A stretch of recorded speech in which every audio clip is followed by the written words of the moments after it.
that train do its thing really quick while I tell you about this. This is Margaret Ross's A Timeshare, which is quite possibly my favorite piece of written art ever.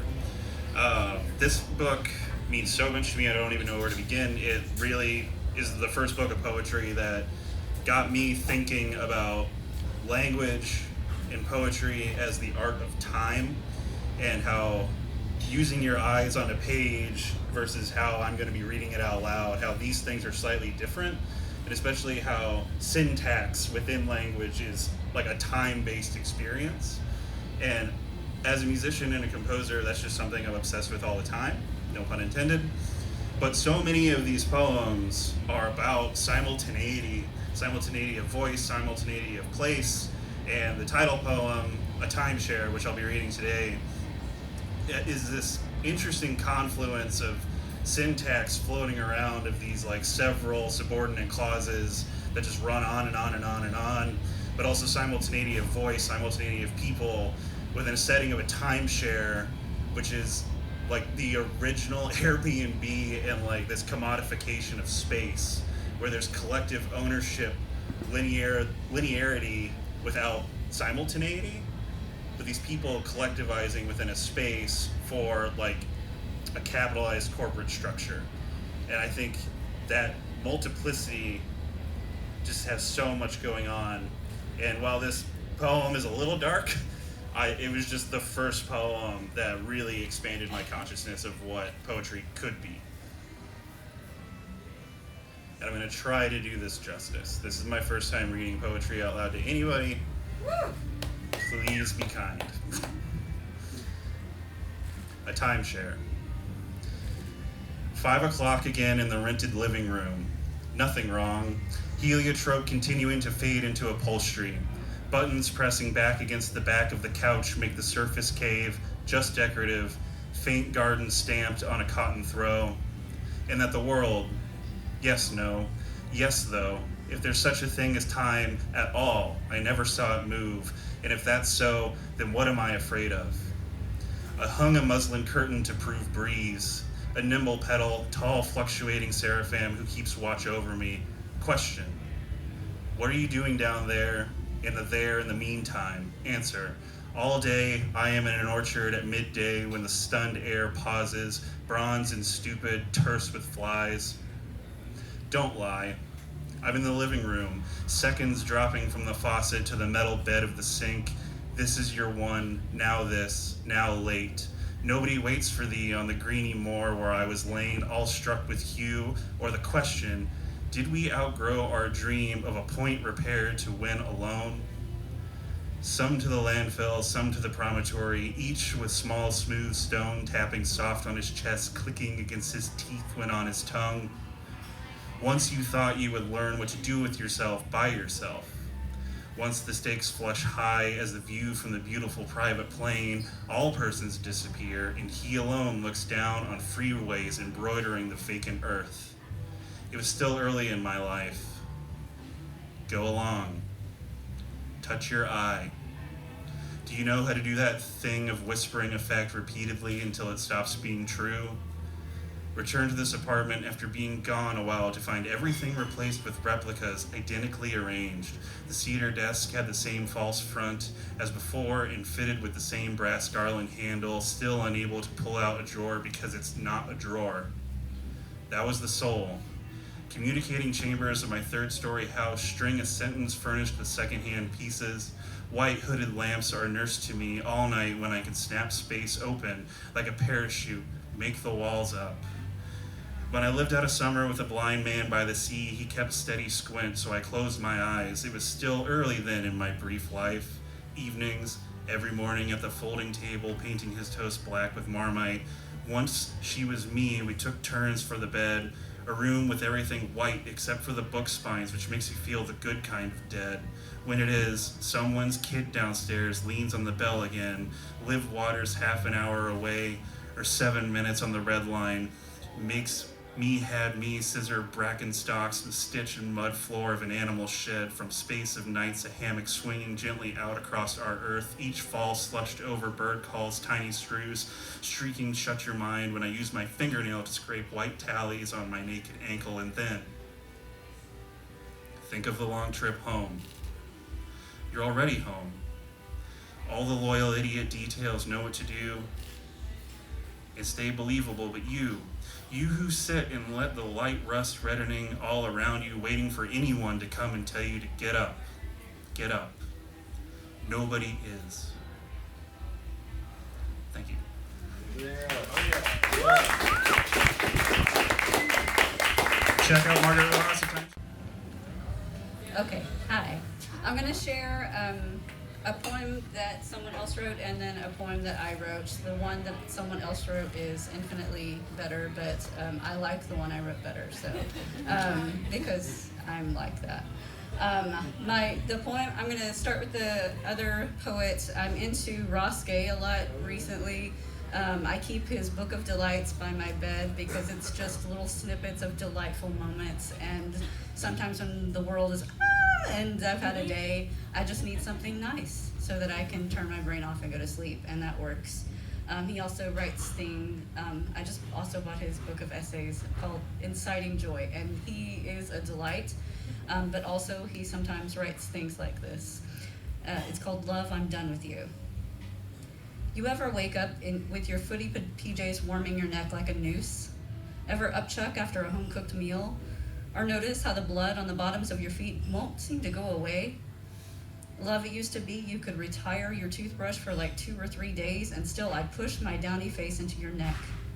Used to be I hung on your every word. Sing, you'd say, and I was a bird. Freedom, you'd say, and I never really knew what that meant, but liked the way it rang like a rusty bell. Used to be. But now, I can tell you your breath stinks and you're full of shit. You have more lies about yourself than bodies beneath your bed. Rooting for the underdog, team player, hook, line, and sinker. Love, you helped design the brick that built the walls around the castle, in the basement of which is a vault, inside of which is another vault, inside of which you get my point. Your tongue is made of honey but flicks like a snake's, voice like a bird but everyone's ears are bleeding. From the inside, your house shines and shines, but from outside you can see it's built from bones. From out here it looks like a graveyard, and the garden's all ash. And besides, your breath stinks. We're through.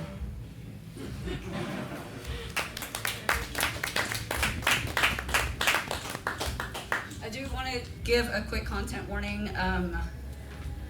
I beat cancer, and this is kind of about that. Part of it is about that. But not all of it. Anyway, it's called The First Poem.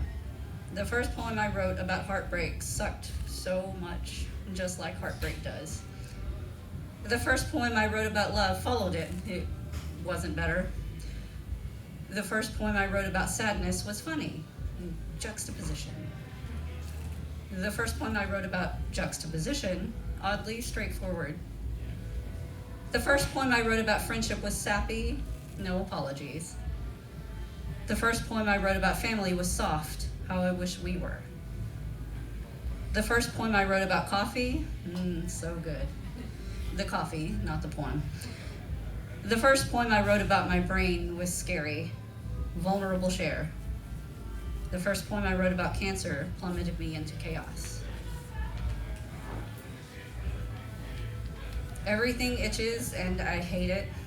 Skin, hair, nails itch, hands, feet, throat, cough, cold, hot, dizzy, hungry, not hungry, but dazed, confused, upset, anxious, nausea, shaking, hopeless, relieved, despairing, no way to match the experience to its cause. Everything itches and I hate it. Everything tastes like metal or not at all. Everything is different than it was before. Everything is the same, but everything is worse than it was before. What I see is the before and after. Scars that won't heal without support. Support that is impossible because sometimes less isn't more. Is it lack of diligence or lack of tools? Is it the cancer or the treatment? Is it chemo or perimenopause? Is it anxiety or the side effects? Am I dying or being saved?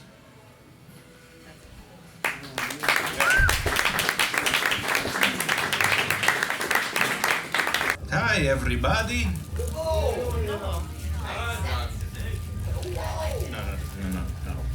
No.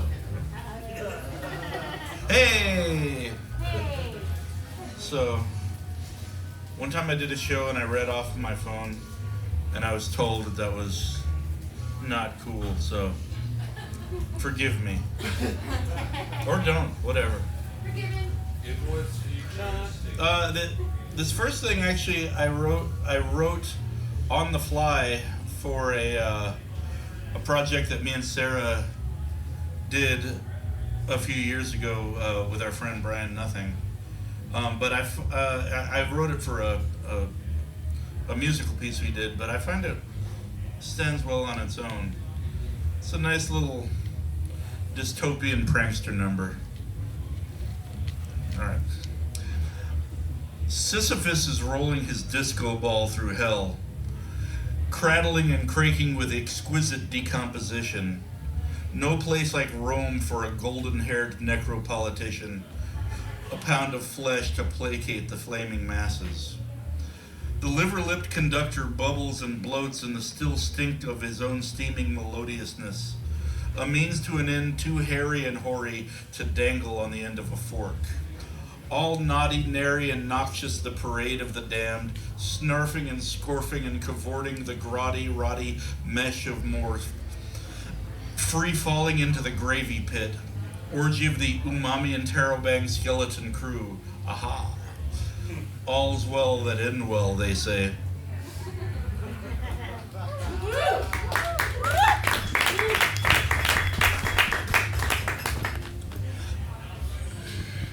This next one, a couple of years ago, we lost a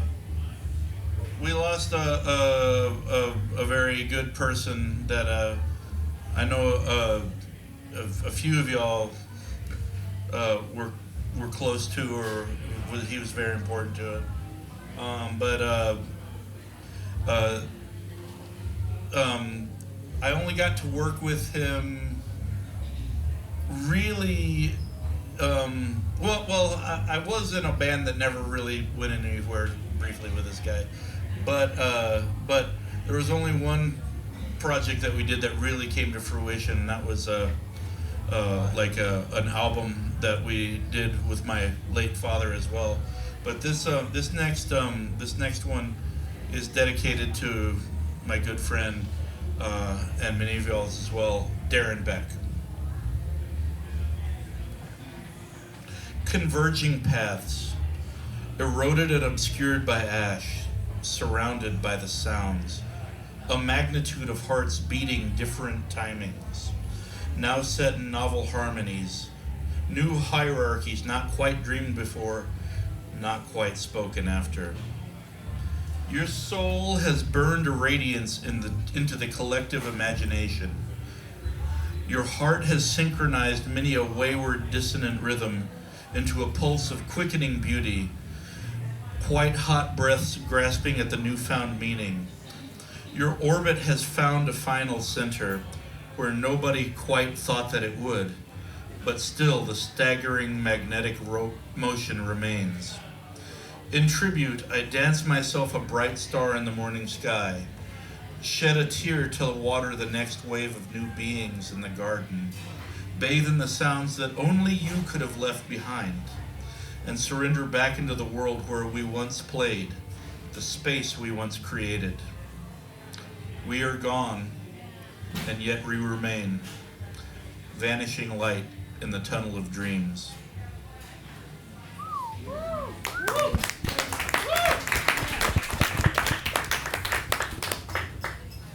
Okay, one more, and then I'll get out of y'all's hair. Oh no, that's my shopping list. What's on it? No, it's not that interesting. All right, I hesitate to say this, but this is one that I wrote to be deliberately what I would classify as anticlimactic. But I don't think that is necessarily a bad thing. Anyway, we'll see what y'all think. Postscriptum. Wasted cake, gratuitous morsel, untapped famine breaker, privilege incarnate, salacious crumb. Sitting around in your underclothes, sweating in the Texas heat. Let your limited mortality outlive the cycles of my lust. A brazen selection offered up, daring me to have too much because my time is running out. Please, take no offense at my inability to swallow you whole. All right. I love y'all. Hello. Hello. Mercy. I am standing on the gleaming cold tiles in the over-refrigerated Mexican-themed grocery store when I would rather still be twisted in my bedding in my lazy room, and it is too early to be faced with perfectly packaged products of commerce hoisted to perpetual shelves of seduction and shopper education. But turning a corner into a new aisle smacks you with gag-worthy smells of cologne and Jergens, aftershave and right guard, all the fresh morning people brisk and upright, while all I want is to be on my back, swelling in dreamland. And my weight is not steady, and my weight is not steady on the balls and heels of my feet in a half-awake daze. I sway, and I long to collapse on the makeup applicator brushes, white puff cotton balls, and landfill plastic Pampers. And then of a sudden there's a beautiful swell of sound, and it is piano, a gentle palm spooning my frame. Moby music has been chosen for this soundtrack of morning, and I am lulled into ecstatic stupor as I bend at the waist, careful not to fall asleep and fall over in a gravity swoon. And I am not falling, but I'm straightening up with one medium-sized 2.5-pound bag of alley cat food in my arms. This purchase episode takes on a dawning elegance as Moby's song woos me through the Fiesta speakers and accompanies me to the checkout clerk, who is soft-spoken and wet-lashed, no doubt the kiss of morning mascara. And I count my coins without wrestling my purse to the floor, and the echoes of music fade behind me as I step through electric doors to ponder an elder man who dances in his wheelchair with his own gentle awakening before the harsh din of day will work to drown or diminish his own pitch-perfect early morning song. Yeah. The mass destructive lights a match to straw to make a break in law. The mass destructive, sawing good, seeing flames, a few articles without names, cast aspersions, seek to blame. The mass destructive, the rabbits run, the elk all flee, run all, move all, flee all, run all, move all, flee all, run all, move all, flee all, cause there's no more water to cool, water to quench, water to salve, water to save, cause there's no more water to move water. Cause the mass destructive is primal imperative in late winter without snow. In February the firemen glow with boots, a shining hungry ember, trample soot and flame, remember that ash and heat can dismember. Look how unlucky charcoal lumber is your house smoke, gray, burnt umber. The mass destructive, the mass instructive.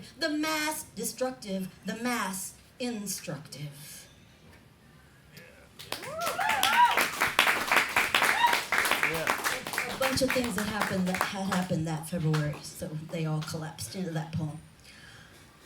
Poem number 201 of 365. I did an exercise in 2007 to write a poem a day. So this is poem 201.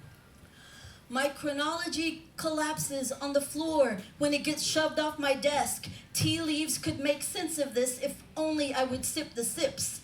Rob swats at me with a butterfly net, but I told him I must migrate and get lost in my own sidecar without a destiny or driver. This advertent girl doesn't respect parallel parking spaces and forgets to care about clocks in the middle of weddings, work. I would headbutt adulthood if it meant I could stay in the back seat of the Chevrolet, swallowing wind and negotiating innocence. Yeah. And this one's about free food, because a lot of us need it right now.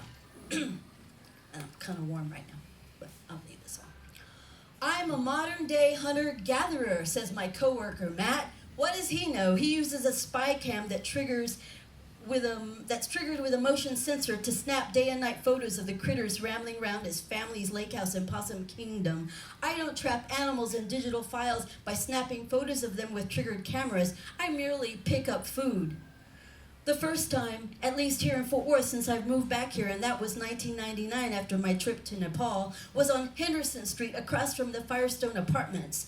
I was zooming in on my bike to the bus stop bench on the right when my early dawn eyes spotted a luscious sight, and mind you, it seemed like a stop-motion snapshot. The red, ripe flesh of a neatly broken watermelon was lying serenely and seductively as if squirts of juice were riveted in the air like the plop of white milk that's caught on film mid-splatter. You've seen that photo. You stare at it fascinated with the stillness of perfection. That's what the watermelon was for me at 6 a.m. with no cars passing at the moment, and the moment seems 20 seconds, 20 minutes long. And it occurs to me once again that I am the person in the starring role in the epic movie of my life.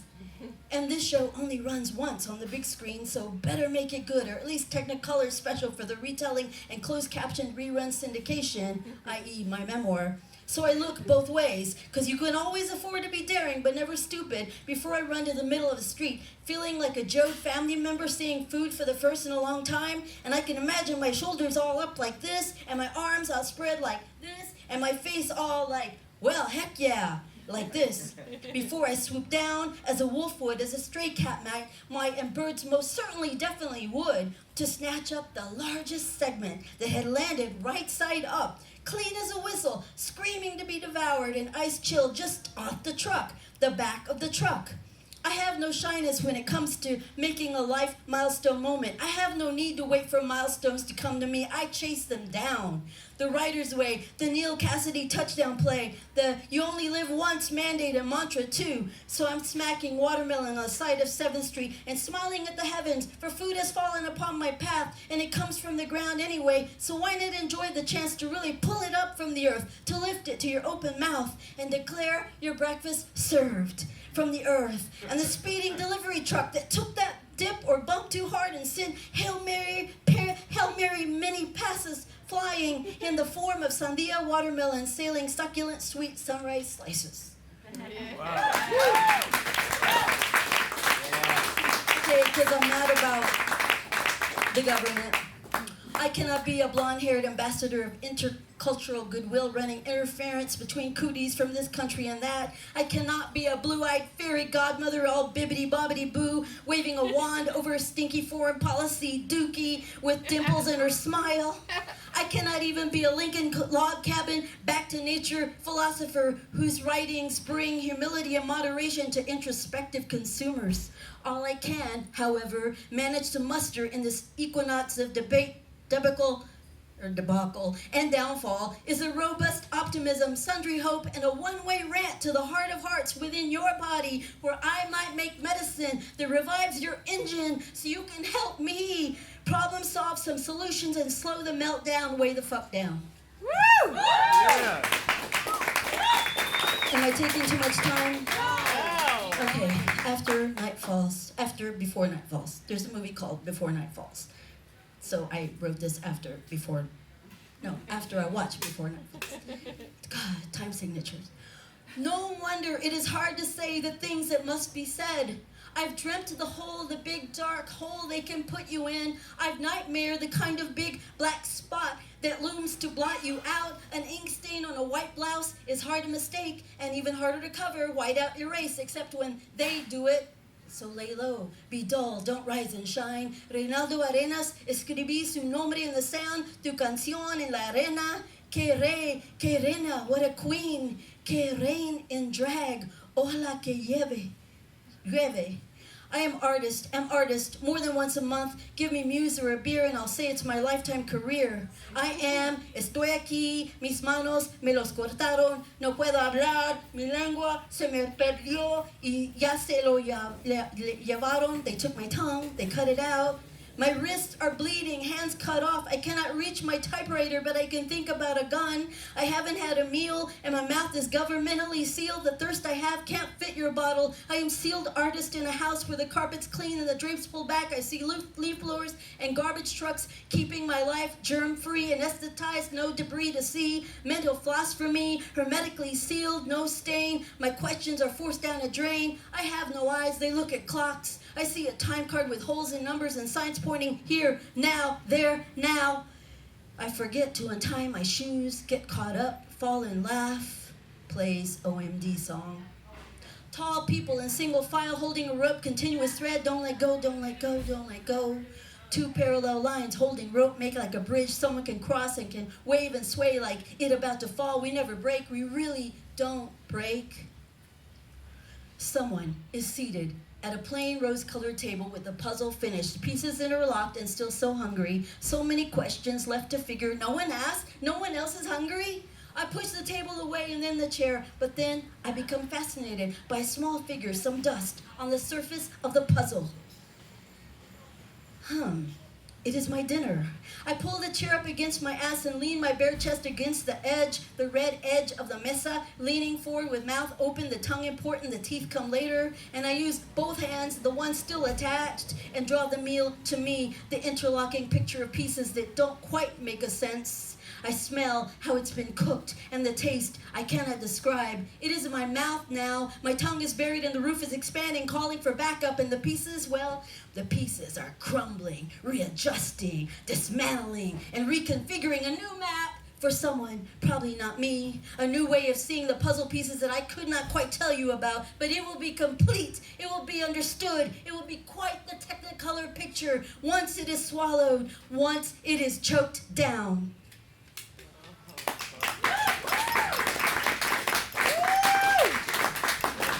Thank you. I am enjoying this, I think. Yes, I am. Me too.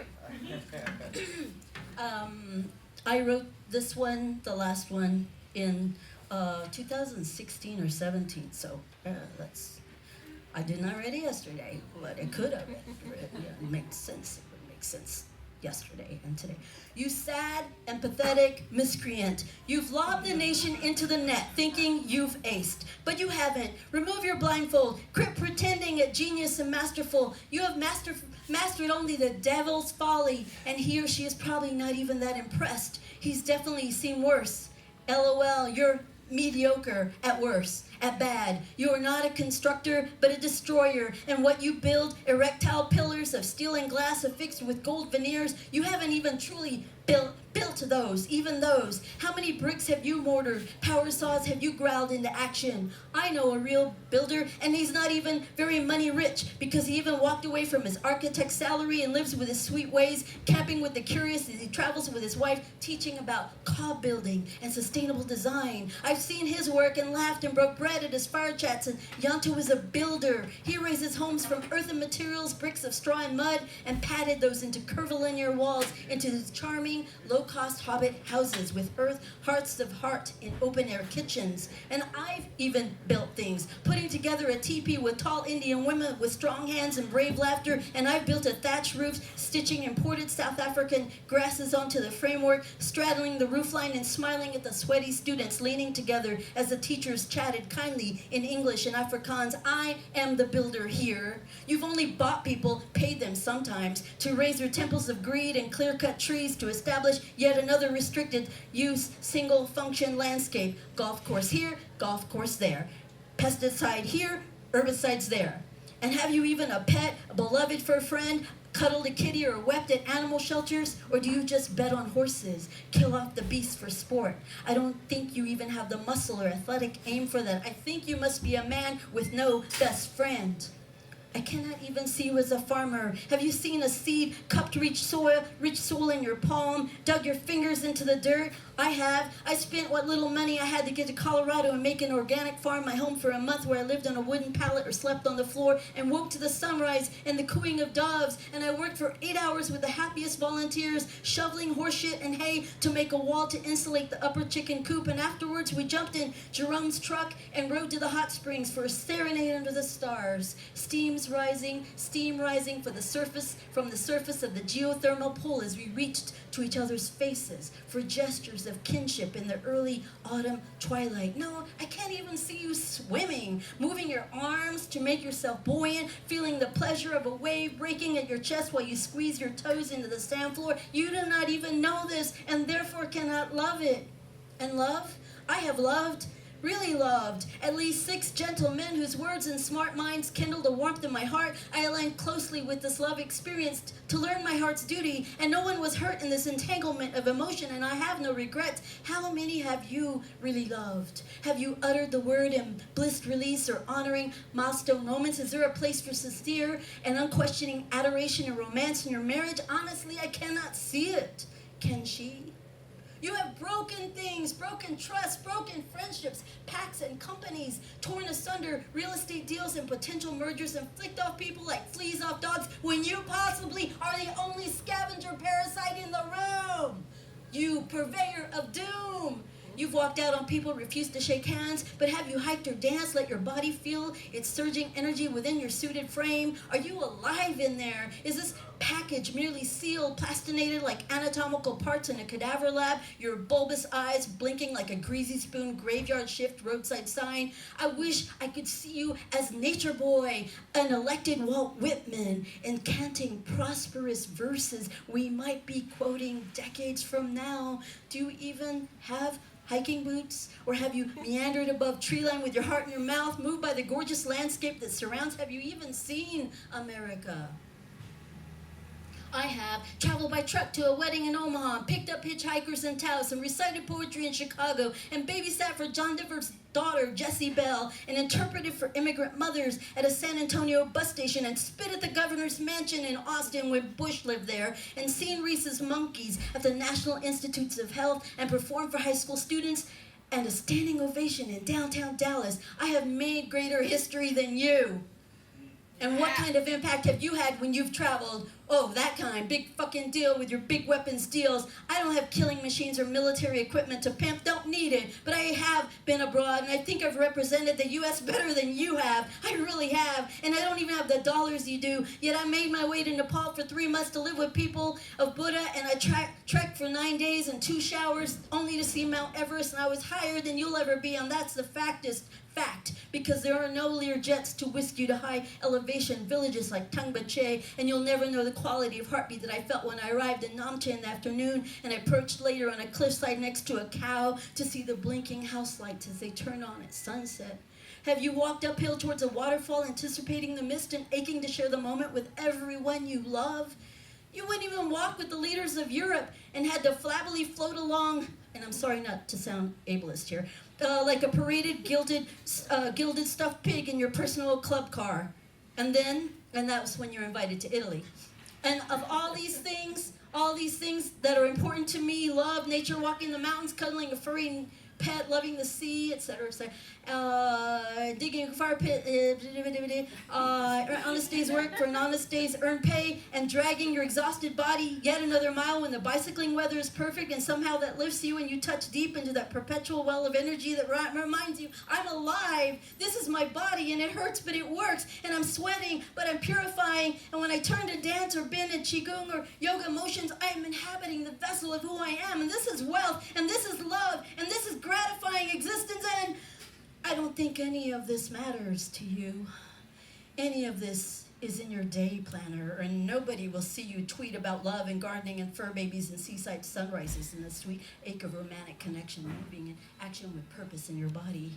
And because none of this matters to you, you are not on my radar. You are not of my tribe. You are not my kindred spirit. You've missed a chance to Facebook friend me. You're just a blob of greed and mirthless despair. Again, the sad and ignoble miscreant. The pitiable fiend who mistook himself for a king who just keeps falling and falling as he reaches for his crown. Woo! Thank you. It's a bunch of words. See ya.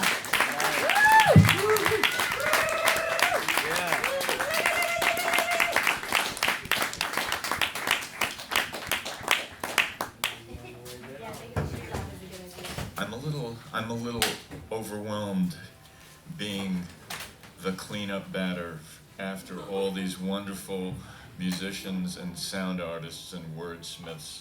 And I think I kind of misunderstood the assignment, but it's too late.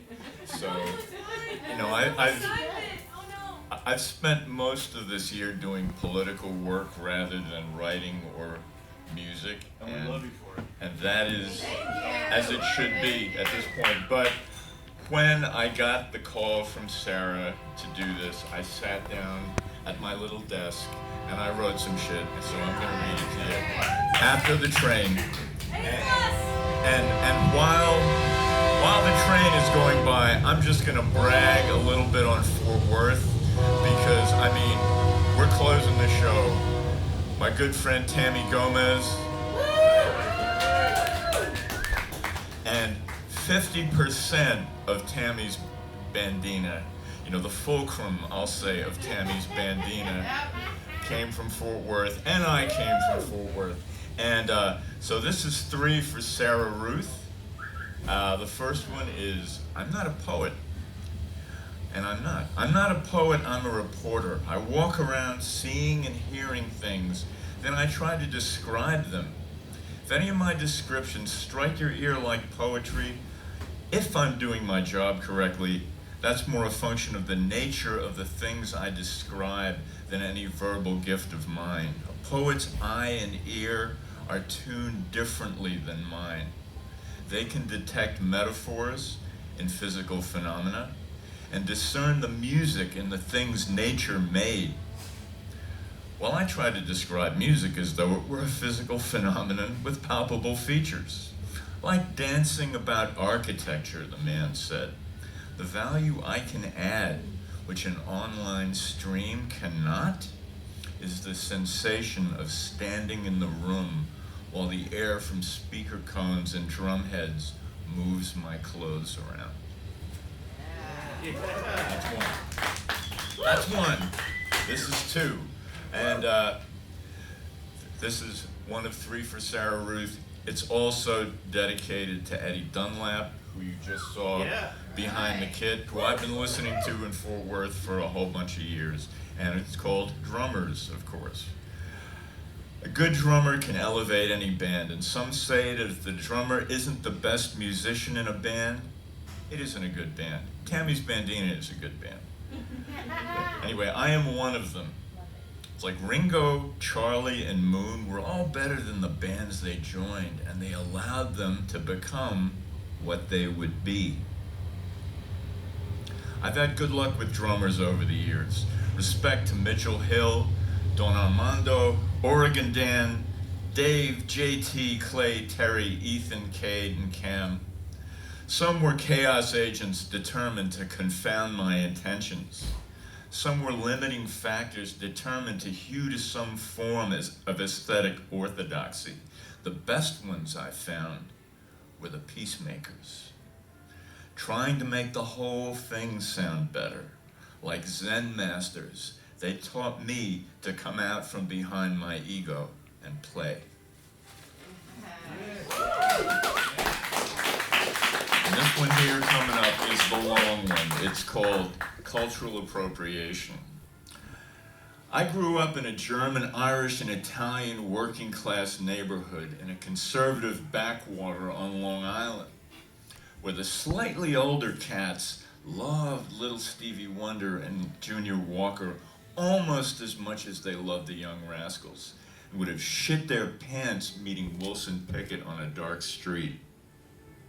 I dug blues in a place where all the black people I knew hated that shit, and white people thought it was Led Zeppelin.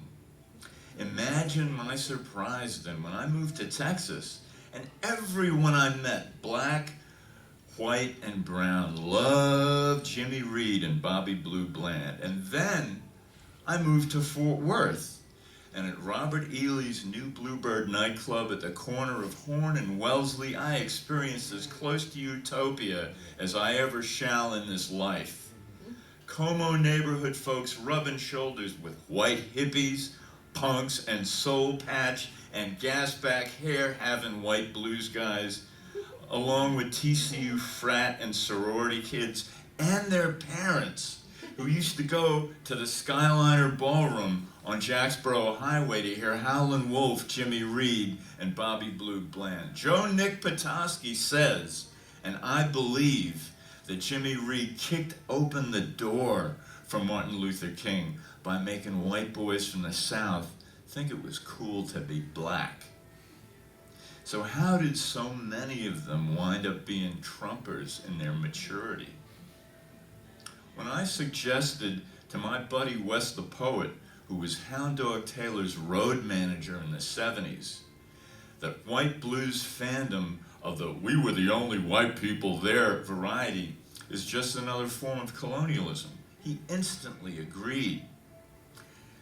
How to account for the OG punks who are now Trumpers? Your guess is as good as mine.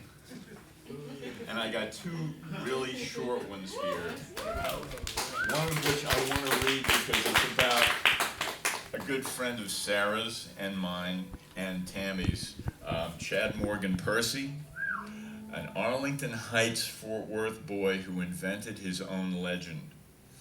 And it goes like this. The power of creation. Cadillac Fraff said, I was hitchhiking one time and I got picked up by this guy who had all these tools in his truck. I told him, you sure have a lot of tools here. He said, those aren't tools. They're the power of creation. I wasn't going to argue with him. That's one for Fraff. And then we'll close, as we often do, with the nasty one. Okay, the worst band name ever. Graham said, Graham is Graham Richardson, who used to tend bar at the Rec Room in Fort Worth, my second living room for many years, and he was the punk rock wild card in the great, the alternative, I guess is what they call it, band Would I. Carrie Wolf wrote more songs that made me cry than anybody, which in my dotage I see as a benefit. Anyway, Graham said, there was this kid that hitchhiked down from Oklahoma once to hear Anal Cunt play. He was like 17. He got here in the middle of the afternoon and sat in front of the bar drinking NyQuil until the band showed up. I was there. I know you were. Then while they were playing, he stood in front of the stage carving their name in his arm. We finally had to throw him out. The guys from the band came up later and said, thanks for throwing that kid out.